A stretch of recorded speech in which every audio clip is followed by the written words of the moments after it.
Morning and welcome to Morning Man. This is a beautiful Monday morning. We have Ray and Charlotte in with us as usual. I'm gonna start with Charlotte because Charlotte done left she house, she done dress, she going somewhere. What's up, Charlotte? Good morning. Good morning, Rhonda. It's a beautiful Monday morning. Right. We have to give thanks and praises to the good Lord for keeping us safe here in Florida, but praying for our friends and family that are out in Jamaica and all those islands that the hurricane is passing over. Absolutely. Definitely we get Ray, good morning. Ray, I feel like you and I live in different parts of the world. I put on my sweater this morning. Unless you have your heater up to 100 or something, it's freezing outside.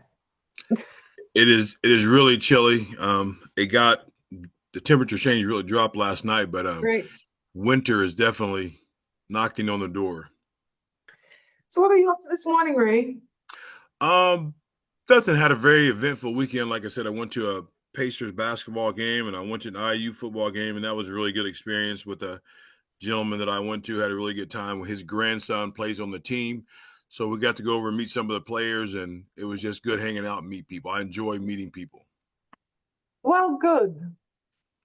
Like you said, don't pay attention to what we read on Facebook or on the internet about you. Then you seem Please, like a warm soul, okay? it's total opposite. It's all fake. It's all AI He said it's generated. all fake, it's all AI. Well, it's Monday morning. I want to give thanks, kind of like what Charlotte said, for the fact that we are in good health, good frame of mind. Nothing bad per se is happening to us and with us. Jamaica, I know that I saw a few of my Jamaican Belizean friends that are studying in Jamaica. Um, they're concerned about the hurricane. I called one of my friends in Jamaica last night, and she's all right. It's not there yet. Wherever she is, it's not there yet. It should come, I guess, today or tomorrow. But I'm sure, you know one thing, Jamaicans are resilient people. Nothing bad will come to them by God's grace. Oh, They are busy making songs, they're busy making poems, they're busy making jokes. Okay? So something great will happen. Nothing bad will happen to them by God's grace. So it's Monday.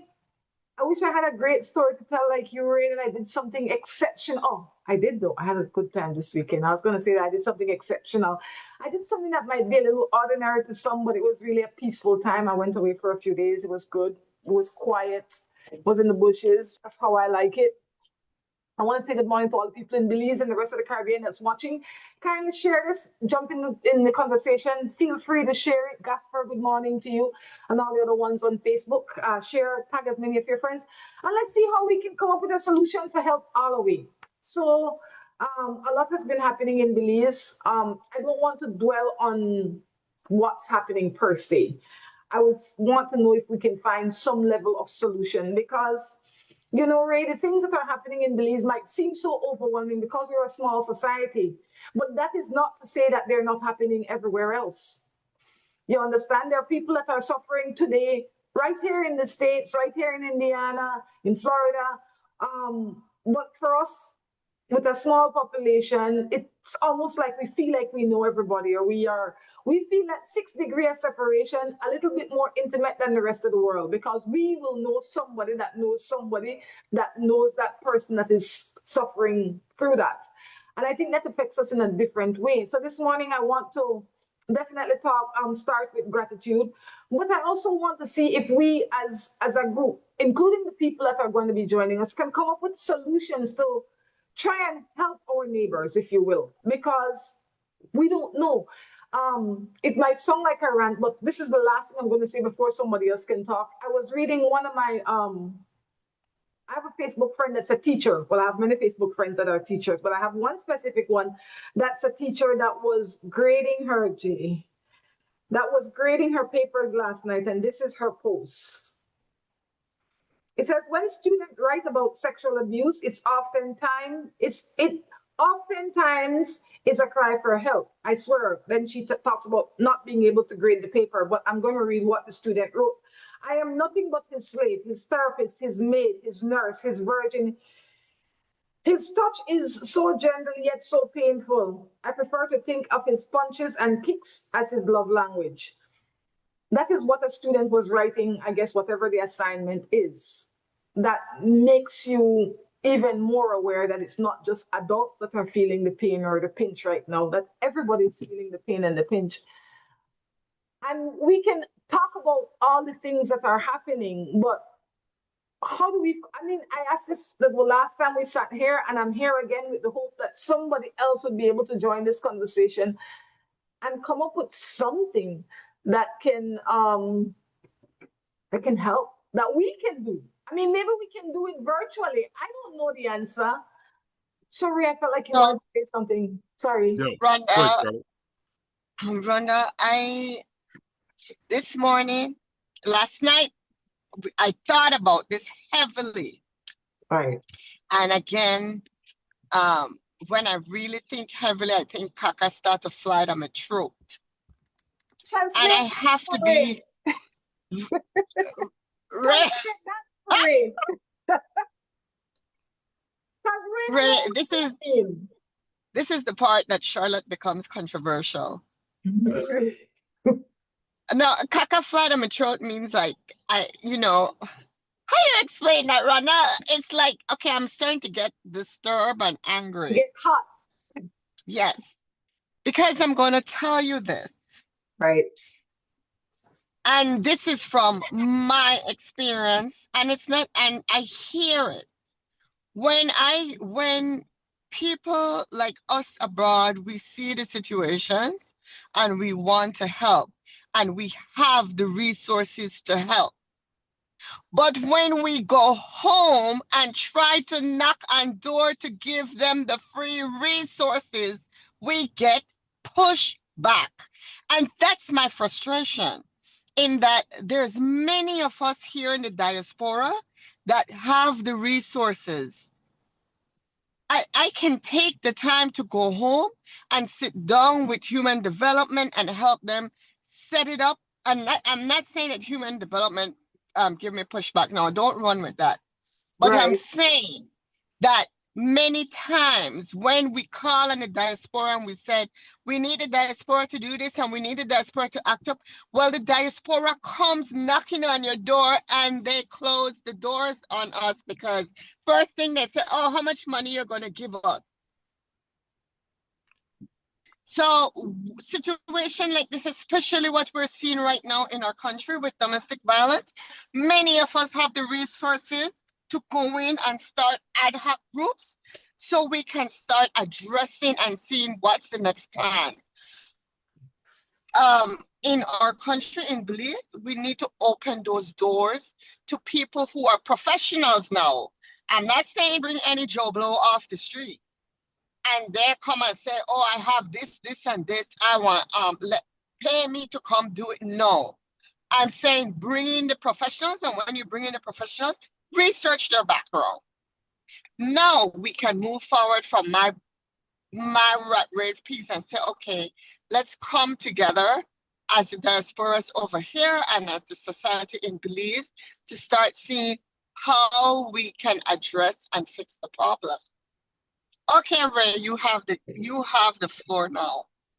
Well, that relates to a lot of stuff when I think about when you say that people shut the door, and that will make you frustrated, but it can't make you frustrated to the point that you stop at that one door. And you have to realize, as widespread as the problem is I'll relate this to my faith. And when we're witnessing, or there's a lot of people that want to go out and they want the mega church. They want a church of 30,000 people. They want this, but that's not their assignment. Their assignment, when God said to go out and witness and make disciples, he didn't give you a number. So you have to concentrate, and that's why you can't let yourself get frustrated, because then you'll just give up. You won't go to the next door, and then you go to the next door. And when you operate out of anger, it'll keep you off focus of what you're supposed to do. So that's I had a little talk with my son last night, and he informed me that he's been angry for 2 weeks. And so that'll explain some things that have been going on. Not that he outwardly expressed it, but he kept it on the inside. and it was something that we needed to discuss. And I took it for granted that he's just a strong young man, and the things that have been going on, I know what's going on, but it's when you operate out of anger, it turns into disappointment, and you can't understand why this person doesn't want help, and yet sometimes they'll call you in the middle of the night and say, I can't take it anymore, and then you show up and they don't, and they shut the door. So that's why you concentrate on getting that one person and that one door, and maybe that's where you stay for a while. And even though the problem is widespread, your assignment's going to be for that, finding that one person that wants that help, and then you pour into them, and hopefully that you'll go to the next door and they're open, or hopefully that one person that you make that connection with will be able to, people close to the neighbors or whatever, whoever's going through the situation will see and say, man, she's getting help. Because a lot of times fear keeps people from speaking up, to say that they want help. Whether, I don't know what that is. There's a lot of fears of a lot of things, but I would just encourage you to stop and look and be on the lookout for that one door that opens, and that's it. And I know that people want to solve this problem that's widespread, and they want a group of people to come, but that one person, and when I get to heaven, if there's one person that said, hey, they listen to Ray, I do believe that you'll hear the thing say, job well done, my good and faithful servant. So he's not calling Rhonda to save Belize. He's calling Rhonda to be on assignment and maybe just connect with that one or two people. And that's what you got to concentrate on to keep you from getting frustrated. Do you know, Ray? Yes. I agree with a lot of things that you did say. Oh, man, mark that down. Write that down.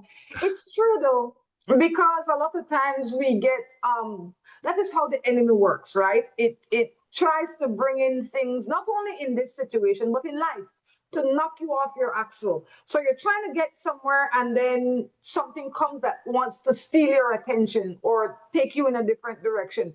We can't pay attention to too much of that. I think one of the things that I would like to see created is a space where people can have anonymity that and they can have like a safe space where they can come or call and say they just want to talk. A lot of times people just need a place to have a conversation without judgment, because the average person that is going through, and I'm not even talking about the minors, the children. That's a whole different conversation. I'm going to focus on the adults for right now, and then maybe on a different day we'll do the children, because I think the children are the parents' responsibility. But that aside, the adults that are suffering through it, it's so today my husband slapped me, hypothetically, right? They don't think it's such a big deal. They think he vexed. They think, oh, it never will be the day that he will kick me down the stairs. Today is the day that he called me out of my name and he slapped me. They think that's the end of it, or I don't know. So they don't tell anybody, or maybe they'll call their friend and say, girl, Charlotte, you'd never believe that Tom Jones boxed me today. Talking done, they go on, you see them on Facebook, they have the cutest pictures. They went to London, just whatever it is that they did. But that is because they don't realize, I don't believe that they realize the complexity of the situation or how big it is, because they think it is going to pass. But if there was a place that they can come and say, you know what, that happened to me today. What do you think? Or how, like, and just a random person that they don't know, that is a safe space that's going to give them some level of support. But that doesn't exist. So now we don't hear about it. We don't see it. We feel shame because, remember, now I'm the CEO in this ministry or whatever it is that my job is. So all of these things prevent people from coming out. I think the start would be if they had a place that they can have the conversation. I don't know if you, Charlotte, or Ray notice it. If you notice that if one person put up, you know what, I'm tired of this, I've been beaten by my husband 10 times or whatever it is, and I'm tired, you see, they get more than 100 comments under it. It brings other people out. Now they have a place that they can come and there's somebody that understands their story. I think they believe that it's a safe space as well as it is in a public space. They feel comfortable to come out here. But if that space didn't exist and that one person didn't say it, then they wouldn't. So I don't know. I think maybe if there can be a place that you can WhatsApp or call or talk or text, that might be a start. I don't know. Rhonda, there's lots of things in that. Last night I sat down making a list Liz. that needs to happen and that can happen. Firstly, we need to do a lot of public awareness and a lot of education in the schools, education with our law enforcement, education with our social workers. They have to be, and the more public awareness, the more the abuser and the victims will know what to do. Lots of posters, especially in the public, in the bathrooms, in the schools, in the bathrooms, making it aware that there's a, and I mean, yes, we're doing public awareness, but while we're doing the public awareness, we have to create those safe places. And when I said safe places, you have that support number to call.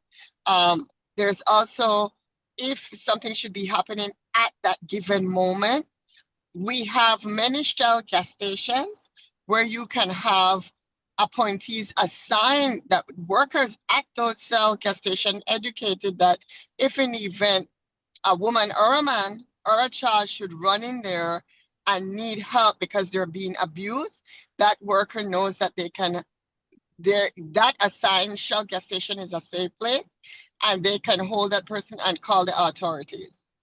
And it doesn't have to be a Shell gas station. There's many places that can be a safe place that victims would know that, oh, if he's beating me and I run in here, he definitely won't come in here and act a fool because he doesn't want the law enforcement or others to see him acting a fool. And once I'm in here, then they can call the police and come get me.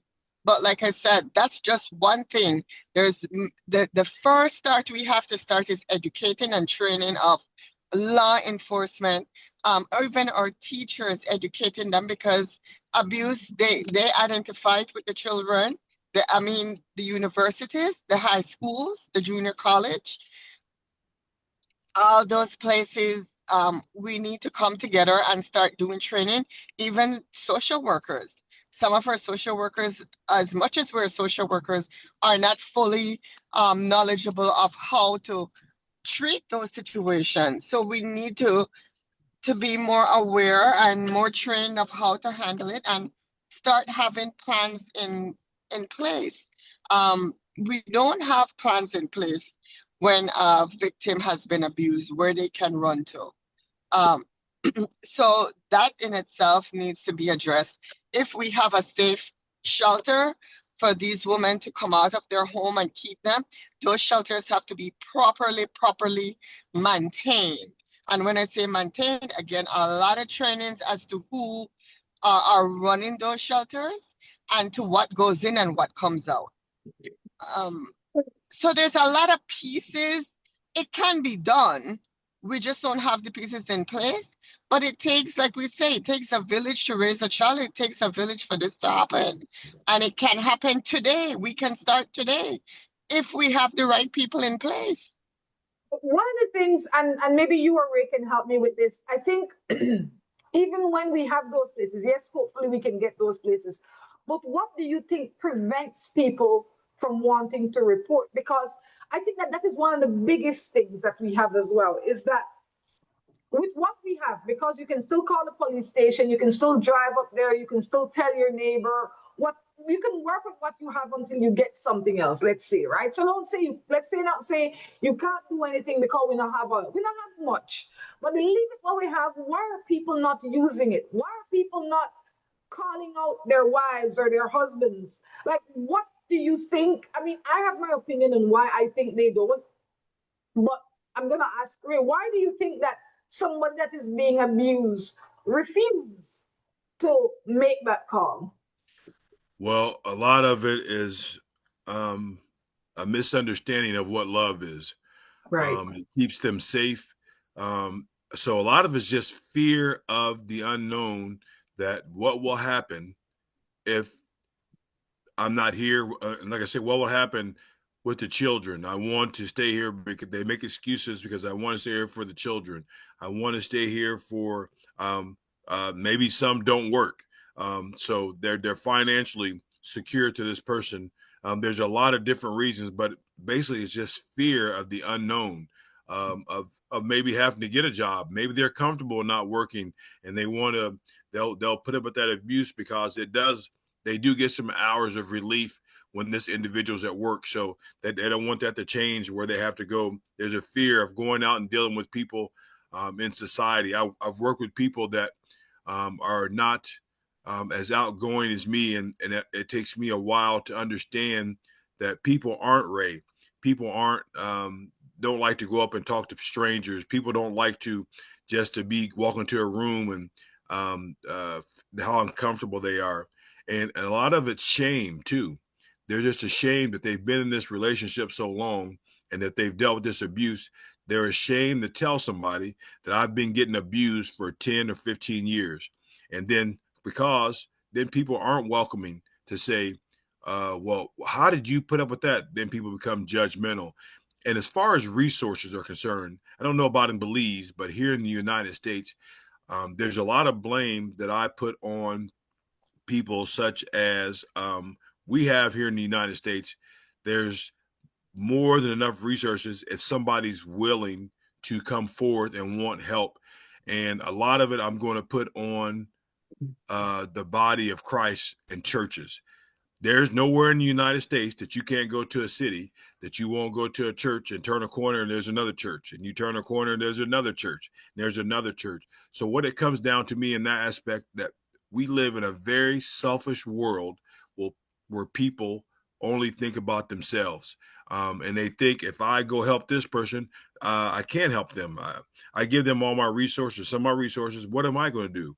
And people have more than enough, but we live in a very selfish world, and we have to realize that there's a lot of the harvest, but there's only a few workers. There's only going to be a few people that dive in and want to help people, and it's just because we live in a selfish world. And I blame the body of Christ. I blame church folks who have been more concentrated on uh, anniversaries, more concentrated on the church has been here for 150 years. But I ask, what have they done in 150 years? That's what you want to talk about. What impact have you had for the people who are in domestic violence situations? What impact have you had on the people that are poor, that you're pouring into their life and giving them the resource of the word to change that? So here in the United States, man, we have a lot of resources, unlimited. So I can't speak on beliefs, but here it's because we as a society have become so selfish and not wanting to help. So you're only going to have a few people with you, Rhonda, and Charlotte. There's not going to be many. There's going to be a few, and you got to find out who those few are, and if they stay strong and that they stay committed to the task of wanting to help people. But And I think Ray, why are we agreeing with Ray this morning? What? he come with a different energy to the Charlotte. His energy is different to them. We don't know what happened over the weekend, but his energy is understanding and peaceful and kind. I mean, I could be wrong. Some days he rubbed me the wrong way, but today he looked like he would put milk outside. I feel like he would set out a little bit of milk. But Rhonda, Ray hit a good point. Right. And I've been saying that.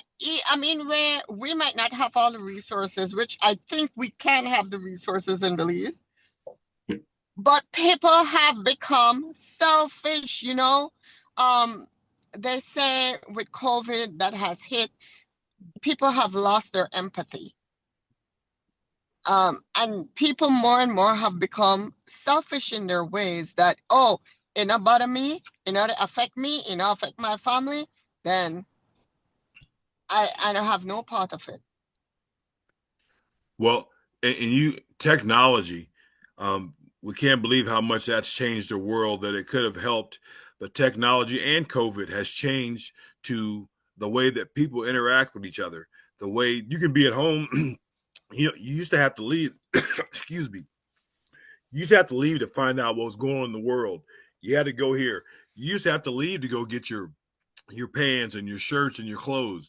But you used to have to leave to go get your groceries. So that caused you to interact with people. That caused you to see what things were going around. But you can just get up here now, pull up your computer, and you know what's going on all around the world. You don't have to leave your house. And then when COVID came and they shut down and people sheltered in place, um, then it changed the way that people interact. I mean, people now will be in the same house and be texting from one room to the next, or sitting on the couch saying, "Hey, what are you going to do today?" And I'm thinking, "Hey, if you don't, what do you mean? What am I going to do today?" You know what I mean? Technology has changed the way that we go about, and so some people don't physically get out and go. Some people just think that they can send a text or say, "Oh, here, oh, girl, I'm here for you," when actually that person needs you to be there physically for them. And so those people that are going to be there, you have to have a Rolodex of phone numbers and put stars beside certain ones and know who to call. Because like I said, you don't want to call somebody and you start telling them about your problems and they say, "Well, girl, you think you got a problem? Listen to this." And so you got to know who to call. And it's technology has changed things, and it will continue to change things because it makes life so easy not to interact. I think one of the things that we also have to focus on at some point in time is the mindset of the abused. Um, because I think that a lot of times they have foolish pride, or they have hope, or they have something that prevents them from reaching out. They don't think it's that serious. They think they can handle it. Whatever the thing is that's going on in their head. Some people will get abused one time and that will be it. Some people will get abused over and over again, and eventually they will leave. Some people will live their whole lives being abused in one way or the other because they that's just how it is.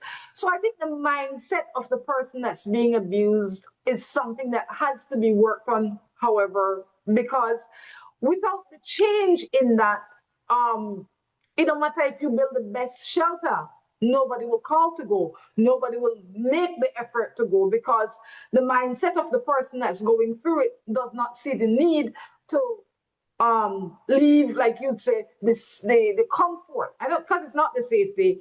In whatever it is, it might be the comfort because they might say this only happened one time for the month, or when my husband or my wife drink, or whatever the argument is, or when you don't get paid to time, whatever it is, or when I call my friend and I talk too long on the phone, or when I don't cook rice and beans and he expects stew beans and rice. They make so much excuse.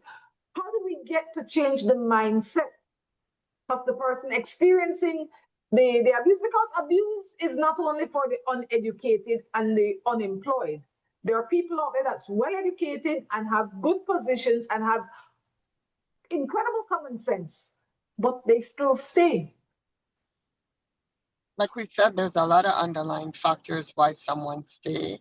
I mean, we can run this topic forever in so many different factors why somebody stay in the abuse situation. And like we said, it takes 7 times. Um, that's what statistics shows, that it takes 7 times for the victim to get out or try to attempt to get out of if they survive by then, of the abuse situation.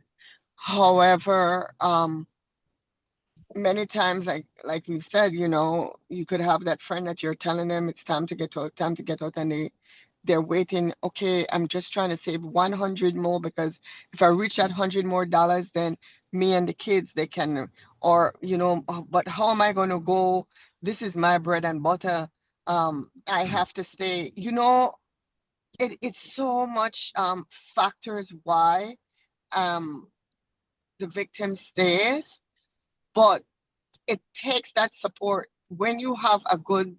I know, Rhonda, we spoke about this and you said, well, let's get a safe place or a number that somebody can call where that, just like how we have the suicide hotline, we could have a domestic abuse hotline. And yeah, That person on that other line is the person that will talk and talk and talk, but you know what? Those talks are not going in vain. That person is hearing you, but it's just taking the encouragement to get them through what they're doing. And they might feel safer speaking to somebody on the line that they can't see and that person can't see them, as opposed to telling their best friend, you know what? Yes, you see me with the LV bag and you see me to fly to London and you see me to go to Miami shopping, but I can't tell you that. Then it beat me up on the background because I to show off all the fanciness that I'm getting. So speaking to somebody that you cannot see, but you can hear that voice and that voice is talking to you can work a million. Um, if we just starting off with a hotline. I want to say this to the person that might be listening, that might be experiencing abuse. I think sometimes one of the things that happens is that the abused feels sorry for the abuser, for whatever the case is. They don't look at themselves. So let's say you have a guy that's beating you up. You might say, well, he's behaving like this because he don't have no education, because he impatient, because his parents beat him. If I call the police on him, he's going to go to jail. His children are going to suffer. He's not going to be looked at as the Mr. So and so in society. So you start to feel a level of pity for him or for her, depending on what the situation is. I want to encourage you to take some pity for yourself. Take the pity for yourself, because if you don't take the pity for yourself, there will be a day, God forbid, that we as a society will be talking about you in a way that you will not be here to experience, and not know where to go from, right? So don't waste your pity on a person that's not considering you. If they need help, you can't give it to them, but you can't give your life to be able to help them through for their problems. Because obviously they have problems and you might see those problems. But one of the things that I want the person that's being abused to see is that you are in the greatest jeopardy, because they're like a biting dog. They're designed to bite. And no matter what causes them to bite, you can't prevent them from biting, but you don't want to be bitten because you don't have no rabies shot. You will die. That's at the bottom line. You will get it. So, so one thing for me that is, and I'm going always referring back to my situation and me and how I deal with my problems. One thing that when people, Charlotte said something about when somebody calls, they can hear their voice, it gets them through. Now you have to find something to maintain that. So when it's only a temporary fix. Not a lot of times. For me, when I get to know people and I've been around them and they seem to be angry all the time, or they seem to be uh, depressed all the time, I have to peel back the layers and get to the root problem, because a lot of times it's not just that situation, about the abuse, and with the abuser too. You have to peel back and see why do they do this, and you have to get to the root problem and get them to deal with that before you can, because if you talk to them and you get them out of this domestic violence situation, then you come and you say, well, man, I didn't know that was going on.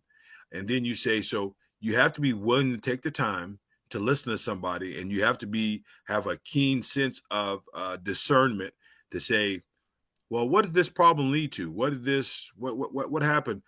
What was it like when you grew up? And then you'll find out, you're like, I'm going to have to deal with this before I even get to this, because there's so much that's covered up under them that you're going to have to deal with that root problem, because you can get them to leave, but then yet they're still dealing with the rejection from their family. They're still dealing with their rejection from their friends.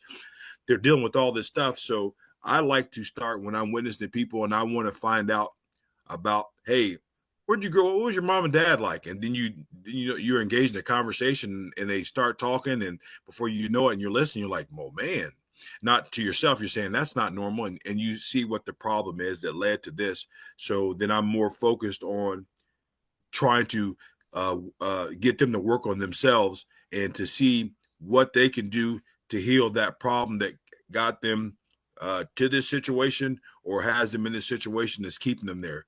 So you have to deal with the root issue, and that'll go back to my faith. That'll go back to the word of God. The word of God strips you down if you're able to humble yourself and makes you look at yourself, because you cannot help anybody else until you deal with that core root problem inside of you. You know, I want to say that I don't agree with you, but I do agree with you. I think that a lot of it Man, we're on a roll.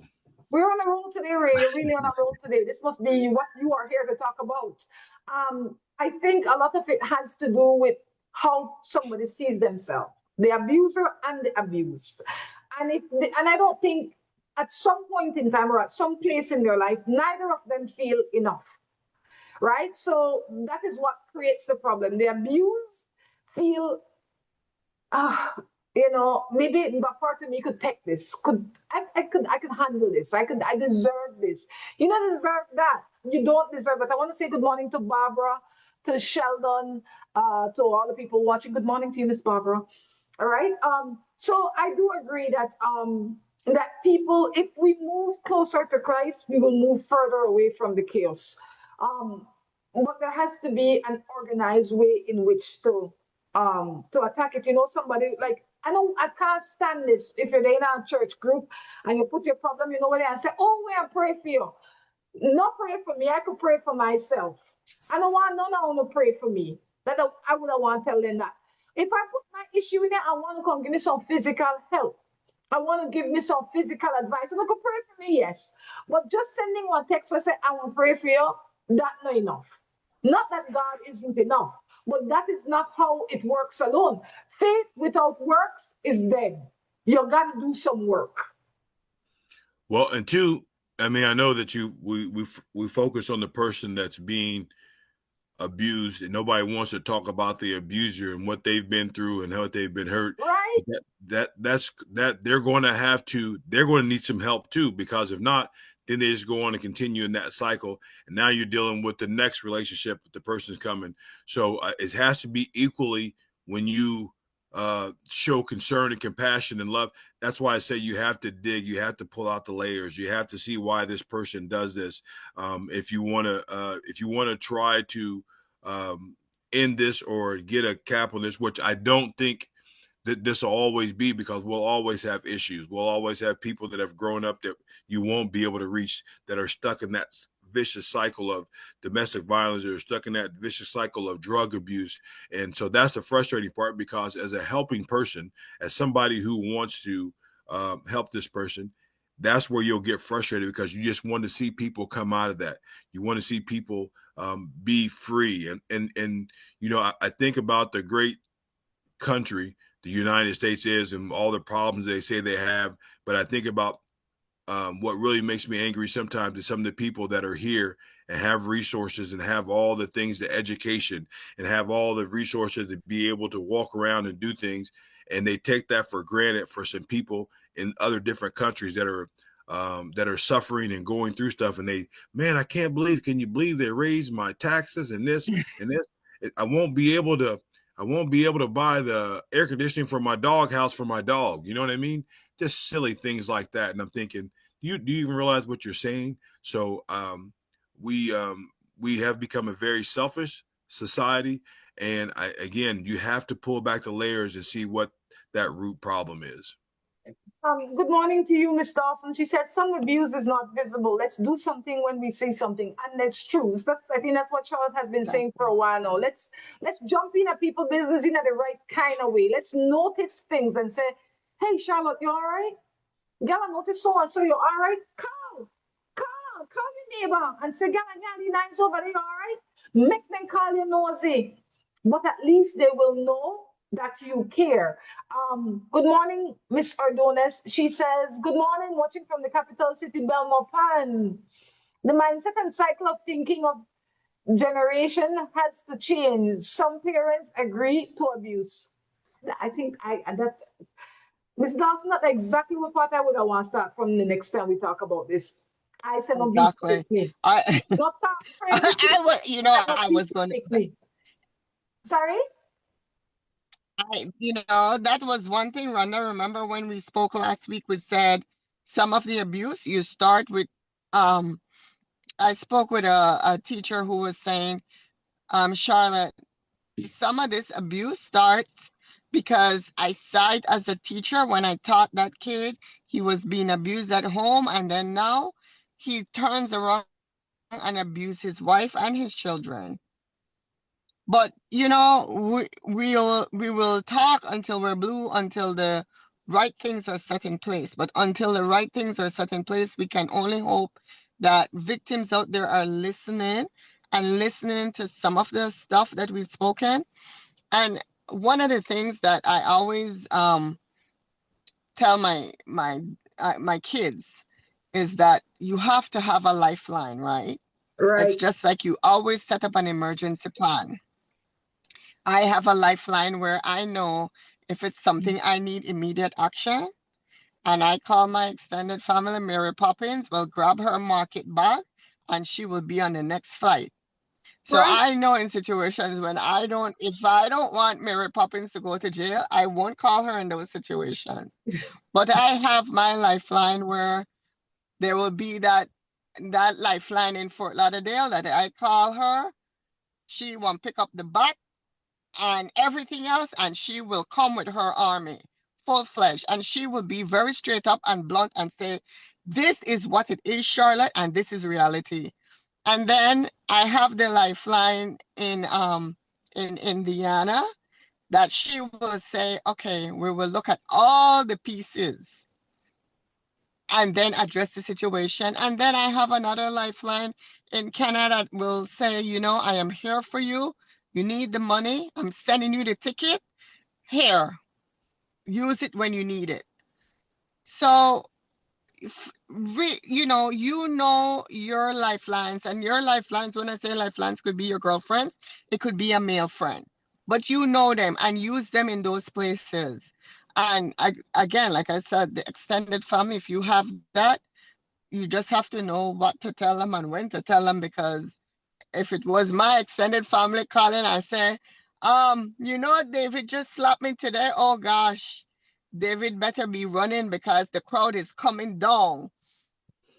But in the meantime, start finding your support pieces. Find the ones who won't criticize you. Right. Find the ones who will support you in at all times and not critique, because the criticism is what causes the victims to go back to their abuser. And for those children who are out there witnessing these abuses, they themselves are victims. Please remember that when a child witness an abuse, that child themselves are victims, because they keep seeing it over and over. They think they'll start believing that, oh, that's the way. And then they grow up into doing the same thing that daddy or mommy did. So, for those out there listening, I'm hoping and believes we stop just putting things on Facebook, on social media, just to put it there. Take action. Action is better than words. All right. Well, I know, Charlotte, you got people in job. I know we can sit here for the rest of the day and have this discussion because it is important. I want to thank the people that popped in and shared. Ray, any final words? Yeah, I want to say, and there's an ultimate thing to this, and people sometimes don't want to hear, but the decision about leaving in a abusive situation comes down to you have to make that hard decision that you want to leave. And so you will frustrate people, will get frustrated when you are trying to help and you're trying to help. And then a guy said about the homeless situation, he was like, we have 20 homeless shelters here that don't seem to be working. And then we have some people that come to the homeless shelters and they don't want to follow the rules. They don't want to do this. So he said to concentrate on those ones that do come. And it's hard to watch somebody walk away that's being in a domestic violence situation, and you can't help them. But you have to have the resolve. You have to have the thing to say, you have to let them walk away. And you have to concentrate on those people there that are there to get help, because ultimately it is the decision of the abuser and the person to get abused to stop that or get out of that, and for him to stop that. And sometimes nothing you're going to say nothing you're going to do is going to change that person's mind. And you can get frustrated and come out for 3 months and then they're right back in. And the frustrating thing, what you said, Charlie, they'll take their children back into that, and you just can't understand that. So it's hard to say, hey, I'm going to go over here to this person who wants his help, and I'm going to have to leave you. But sometimes you got to leave people to themselves until they come to the realization that, hey, I want to get out of this.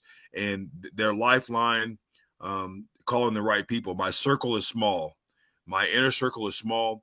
And I tell people my inner circle will never change of the people that I have right now that I can call. And it's very few. They know who they are.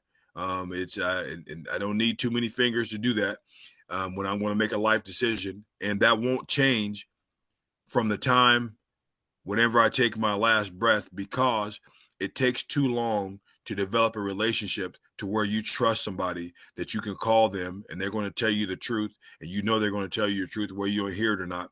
I don't have that time now that I'm 57 years old to work on that type of relationship. It doesn't mean that I'm shutting everybody off.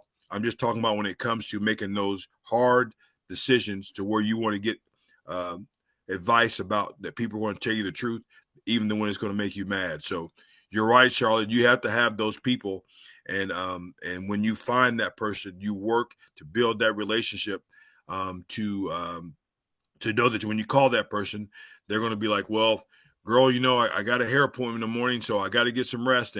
But call me back. Just, do this, or just for tonight, just leave. So find that base, find that lifeline. For me, it's Jesus.